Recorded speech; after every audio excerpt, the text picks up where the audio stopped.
Bonjour ou bonsoir à tous, vous qui regardez les vidéos, que ce soit le jour ou la nuit, ici TVD Pro Catch. Oui, une dernière de manière provisoirement, oui, je vous dis ça dorénavant, c'est provisoirement, vu comment on va passer au dernier DVD. Et sans trop vous faire tarder, comme d'habitude, je vais vous le montrer tout de suite. Battleground 2016. Alors cette pochette-là, je l'avais montrée dans la review des Best of Pay-Per-View 2016, auquel je croyais le coffret était en français au départ, hein. Mais en vérité c'était en anglais, et du coup je me suis trompé, donc je me suis dit, peut-être que j'aurais pu essayer de trouver, mais pas moyen. Mais bon, pour Battleground, je l'ai quand même, et je suis là pour en parler. Donc là, on voit la victoire de Dean Ambrose, vu comment il avait remporté la ceinture au Money in the Bank, auquel je n'ai pas non plus, et qu'il est plébiscité par le roster de SmackDown, avec Daniel Bryan et Shane McMahon, et qui se fait soulever par les Usos, et aussi se fait féliciter par John Cena, qu'on ne le voit pas du tout. Dommage. Et là, ben, les affrontements, et il est bien sûr en français, et il dure 3h11, tandis que Payback, lui, durait 3h12. Voilà, c'est peut-être pas important, mais voilà. Donc, on démarre fort avec le match qui figure dans le kick-off, mais qui ne figure pas dans ce DVD. Donc, je parle évidemment de Breezango, donc Fandango et Tyler Breeze, contre Jimmy et Jey Uso. Match par équipe basique, classique, on va dire ça comme ça. Et sans, on va dire, sans trop d'arrière-pensée, sans trop tarder dessus, c'est victoire de Breezango. Alors que j'aurais bien voulu une victoire des Usos. Dommage, vraiment dommage, car il remporte, si je crois bien, qu'un double finish, spinny hell kick et la descente de la cuisse de la troisième corde. Voilà, d'office. 3,5 ce match-là. Et un match que j'ai déjà noté dans Best of Pay-Per-View 2016. Sasha Banks et Bayley contre Charlotte, ou Charlotte Flair contre Dana Brooke. Également, oui. Alors que Bayley, c'était une partenaire mystère pour Sasha Banks. Et qu'il s'associe pour battre Charlotte et Dana Brooke. Et que lorsque j'avais dit que l'une d'entre elles avait réussi soit par tomber ou soumission, eh ben, je vais vous dévoiler le finish parce que je l'ai revu hier, bien sûr récemment. Eh ben, c'est victoire de Bayley et Sasha Banks. Et c'est Sasha Banks qui a fait un bank statement sur Dana Brooke. Voilà, d'office. Le match là en description. Maintenant, match à 6, donc 3 contre 3. La famille Wyatt, Eric Rowan, Luke Harper et Bray Wyatt, contre le New Day, Kofi Kingston, Big E et Xavier Woods.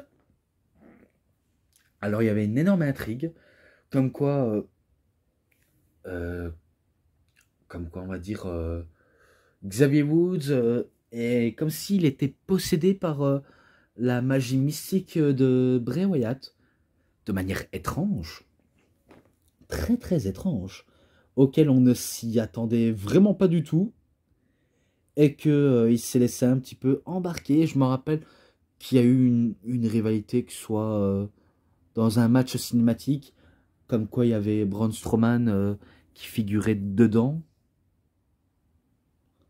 Ah, mais il n'y avait pas Luke Harper. Ah, d'accord, il n'était pas dedans. Bah, c'est pas grave. À mon avis, je pense qu'il était blessé, Luke Harper. Ouais, c'est à mon avis ça, à mon avis. Donc, on va dire Eric Rowan, Braun Strowman et Bray Wyatt. Et Luke Harper, je n'inclus pas dedans, car je m'y étais trompé.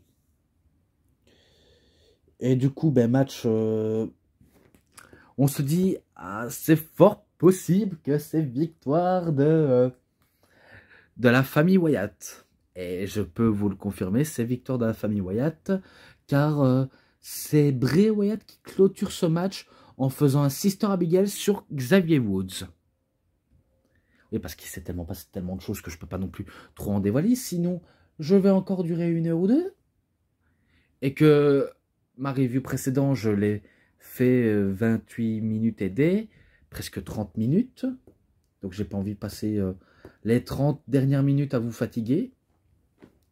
Parce que quand je vous fatigue, je me fatigue aussi. Sachez-le. Mais bien sûr, match pour le titre des États-Unis. Rousseff le champion avec Lana en accompagnatrice contre Zack Ryder. Eh ben, pour Zack Ryder, hein, il va se faire... enfin, il s'est fait laminer par Rousseff. Hein. Je dis pas ça de manière méchante ou très explicite. Hein. C'est juste que j'ai mal calculé un petit peu mes propos. Et c'est victoire d'office de Rousseff, hein, avec un accolade. Sauf que ce n'est pas la brute russe, c'est bien sûr la brute bulgare, vu comment à un temps c'était comme si c'était un héros national russe, alors qu'on sait bien que c'est une brute bulgare. Même si Zack Ryder a fait des tentatives de s'en sortir, ce sera quand même lui qui va déguster le coup fatal de la part de Rousseff. Et du coup, bah, ce match-là, par contre, je ne sais pas si j'ai déjà dit pour la famille Wyatt contre le New Day, mais je mettrais bien un 3,60. Et Rousseff et Zack Ryder, 3,5 également. Et là, le match d'RDDR, et pas la match, ça ne veut rien dire. C'est juste que moi, je n'arrive pas à mieux trouver mes mots, tellement que j'en perds mon français aussi des fois. La dernière d'RDDR entre Sami Zayn et Kevin Owens. Qui est entre autres le dernier match, entre guillemets, hein, bien sûr, hein, parce qu'après, on sait bien qu'ils vont s'associer. L'année qui arrivera en 2017. Pas dans notre époque à nous, hein, mais dans cette période. Ne dites pas ce que je n'ai pas dit, s'il vous plaît. Parce que des fois aussi, ça m'arrive de dire n'importe quoi. Et du coup, me mettez pas sur la figure pour ça. Donc là, c'est sûr, c'est du très très très sérieux. Et que je me rappelle les bumps que Kevin Owens se prenait, même à Backlash, même à Payback, hein, il se prenait des sacrés gros bumps de la part de Sami Zayn, tellement qu'il le fait tourner en bourrique. Ouais, parce qu'à chaque fois, on a l'impression qu'il va tomber mal sur la tête. Et finalement, ben, il arrive à s'en sortir de ça. Donc, ce sont des surhommes. Sachez-le, c'est comme si c'était des surhommes. Et je me rappelle que lorsque Sami Zayn voulait faire son jump moonsault, eh ben, je me rappelle qu'il a failli se latter la figure, ou latter la tête et les épaules, tellement qu'il a failli se louper. Mais heureusement qu'il s'est sorti et continue son attaque sur Sami Zayn. Et en voyant qu'il fait un brainbusters à l'extérieur du ring, une prise qui est assez dangereuse même à l'extérieur, mais qu'ils ont vraiment le culot et le cran de le faire. Hein. Comme quoi, ils n'ont peur de rien. Je me rappelle peut-être un tentative de pop-up powerbomb, mais que Kevin Owens ne va pas remporter le match. Donc il continue son attaque. Cannonball, tentative de frog splash. Super kick, tentative de pop-up powerbomb. Mais Sami Zayn ne va pas se laisser embarquer dans le pop-up powerbomb. Et qui fait encore des retournées en souplesse. Comme si son adversaire va se retrouver salement sur la tête. Et au moment où Kevin Owens il est dans le coin, eh ben, Sami en profite pour faire un hell of a kick. Et il en profite pour faire une deuxième. Et par la suite, il remporte la victoire. Donc, victoire de Sami Zayn en description. Oui, en description. Et maintenant, match simple. Natalya contre Becky Lynch. Alors, ce qui s'est passé lors de Money in the Bank, eh ben, lorsqu'ils avaient perdu un match contre, je crois, contre Charlotte et Dana Brooke, que Natalya fait un heel turn sur Becky Lynch. Et du coup, ben, les deux décident de s'affronter, vu comment Becky ne s'attendait pas à se faire trahir, vu comment elle s'est déjà fait trahir par Charlotte, elle s'est déjà fait trahir par Paige, et il y a qui d'autre pour la trahir? Et ils sont pas très nombreux. Donc du coup, elle décide d'avoir sa petite vengeance, mais Natalya, elle est est totalement insipide et arrogante, parce que oui, elle approche vraiment dans l'arrogance quand il s'agit d'une rencontre. Pourtant, ça lui arrive pas forcément souvent, mais là, elle prouve que faut pas trop la caresser dans le sens du poil. Après tentative de désarmeur, eh ben, je me rappelle, à la fin, c'est Natalya qui arrive à bout de Becky Lynch avec un sharpshooter, auquel cette dernière n'a pas le choix d'y abandonner. Donc victoire de Natalya, 3,20, je le mets ça d'office. Et là, oui, match pour le titre intercontinental. Le Miz toujours accompagné par sa femme, Maryse bien sûr, et Darren Young accompagné par Bob Backlund. Oui. Donc match, pas on va dire si spéciaux, mais ça vaut le coup d'œil. Ça vaut vraiment le coup d'œil. Et que Darren Young faisait du mieux qu'il pouvait pour arriver à battre un champion émérite comme le Miz. Donc il a tenté, il s'est même acharné pour essayer de l'avoir. Mais le Miz, on sait bien qu'il est rusé petit gueudon. Et c'est pas pour rien, vraiment pas pour rien, de je sais pas pour rien. Et que après si je crois bien, Bob Backlund n'arrêtait pas, on va dire, de crier sur Darren Young pour l'encourager, de dire vas-y continue, ne t'arrête pas. C'est là où Maryse arrive à faire calmer le vieux Backlund, mais sauf que Backlund, il est tellement chaud et en transe que il décide d'enlever sa chemise avec sa petite cravate rouge, ou nœud papillon je crois. Donc on dirait qu'il fait un striptease, mais sauf qu'il se fait gifler par Maryse. Et du coup, ça distrait Darren Young et qui se fait avoir par un Skull Crushing Finale, je pense. Attendez, laissez-moi me rappeler. Ah non, ça c'est soldé par un double disqualification. Mais que à la fin, c'est le Miz qui a le dernier mot et qui repart avec Maryse. Ah d'accord, je vois bien, putain. Ah, c'est pas évident, hein. Forcément, c'est pas forcément évident. Mais voilà, ce match-là, 3,40.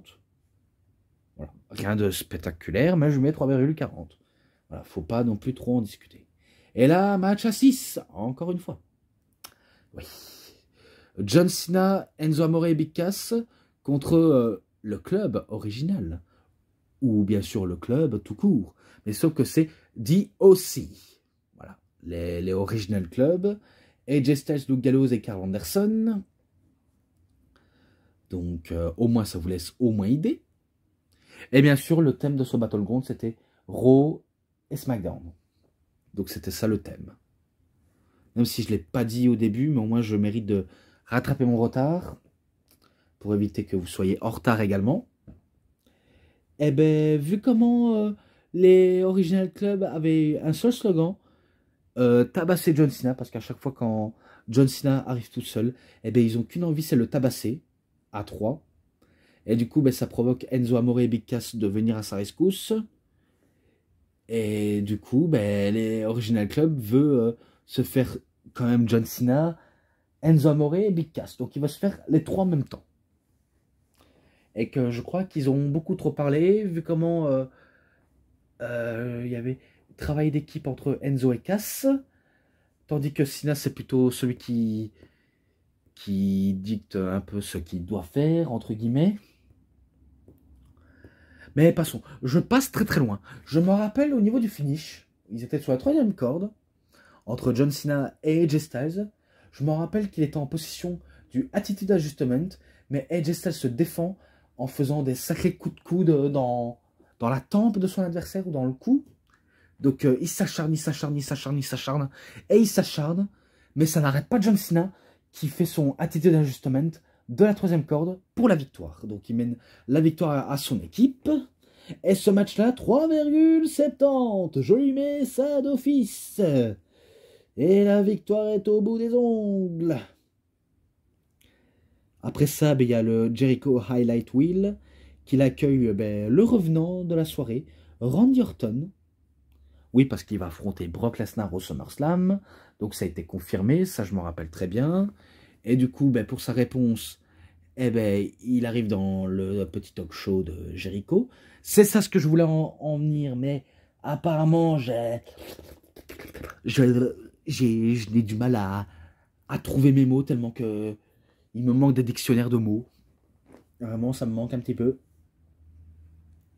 Et que je me rappelle à la foulée générale, Randy Orton fait RKO sur Jericho, que ce dernier l'avait sous-estimé. Et c'est comme ça que Randy Orton avait pour slogan RKO qui arrive de nulle part. Donc il portait très bien ce slogan. Donc seulement bien drôle et sympa. On va laisser peser ça. Et maintenant, le main event pour le titre de la WWE. Et c'était un match triple menace, bien sûr. Dean Ambrose contre Seth Rollins contre Roman Reigns, auquel j'ai fait 2 fois cette review. Un dans le Best of Pay-Per-View et l'autre, de la base, le coffret du Shield qui s'appelait Justice for All, auquel je n'ai pas besoin non plus mis trop retardé. Ouais, parce que vous savez bien que j'ai déjà tout dit sur ce match et que vous pouvez voir les reviews complètes dans ma chaîne si ça vous intéresse. Et je le dis pas assez souvent, mais venez vous abonner si ça vous intéresse. Lâchez-moi un commentaire de ce que vous avez pensé. Bien sûr, pour vous, je n'en dis pas assez, mais je sais qu'il y en a qui regardent sans être abonnés. Et oui, je ne suis pas dupe, je vous vois quand même, bande de petits malins. Mais bon, ce n'est pas une menace, c'est pas pour vous forcer. Si ça vous intéresse, faites-le, faites-moi plaisir. Voilà, faites ce qui vous semble mieux, si vous voulez ou pas. Concernant ce match-là, c'est vrai que on facilite trop la tâche à Roman Reigns. Beaucoup plus Roman Reigns, vu comment il a été ultra poussé. Et quand c'est pas Roman Reigns, c'est Seth Rollins. Vu comment on lui donne aussi énorme importance. Et pas Dean Ambrose. Et du coup, Dean Ambrose, on sait bien que ça le déprimait de fou. Comme quoi il est vraiment mis à l'écart de ses 2 compères du Shield. Donc il avait vraiment bien pris à part et qui voulait prouver qu'il peut se débrouiller malgré tout. C'est pour ça qu'il s'est dirigé vers la AEW, que j'ai même pas besoin de vous faire un résumé là-dessus. Donc il y avait les general managers de Raw, un qui est un commissaire de Raw, un commissaire de SmackDown, et l'autre general manager, et l'autre aussi general manager entre Raw et SmackDown. Au moins vous avez compris. Et que c'était ultra discuté, ultra dur à pronostiquer, un premier coup d'œil, pardonnez-moi. Je me rappelle que Dean Ambrose et Roman Reigns, il y a une petite association, mais après, ce n'est que courte durée, jusqu'à ce qu'il y ait Ambrose et Rollins qui font un double powerbomb. Mais malgré tout, Roman Reigns, je croyais qu'il allait rester infiniment, mais il continue malgré tout, malgré qu'il a été affaibli, et que ça se joue aussi entre Roman Reigns et Seth Rollins, vu comment il y avait le Rollins Pokebomb, mais c'est là où Roman Reigns nous sort un Superman Punch d'enfer, et il veut tenter le Spear, et c'est là où Dean Ambrose arrive pour faire son ultime Dirty Deeds sur Roman Reigns pour la victoire. Donc il remporte le match sous l'ovation du public et du roster de SmackDown, vu comment on peut dire que SmackDown a remporté la confrontation officielle. Oui, on peut laisser poser. Et c'est la fin du show, et ce sera la fin de cette review, et ce match-là, ce sera en description. Donc voilà, j'essaie de me dépêcher du mieux que je pouvais, vu comment il y avait énormément de choses à dire. Ouais, parce que... pas moyen de respirer hein, ici. Donc je poursuis les matchs, les segments promo et l'ensemble, parce qu'il n'y a pas de bonus. Je lui mets un petit 4. Je lui mets un bon petit 4. J'ai bien apprécié ce pay-per-view. Malgré qu'il a été tombé dans les oublis, mais j'ai apprécié quand même. Et du coup, je mets fin à cette review. Donc, c'est tout pour cette review. C'était DVD Pro Catch. J'espère que ça vous aura énormément bien plu. Et si vous avez aimé cette vidéo, vous savez ce qu'il vous reste à faire. Oui, likez la vidéo, commentez, partagez, abonnez-vous à ma chaîne et cliquez sur la petite cloche pour avoir plus de notifications et des prochaines vidéos. Et moi je vous dis bonne journée, bonne soirée à tous. Au revoir tout le monde pour une prochaine vidéo. A plus à tous les fans de catch. Allez, bye tout le monde.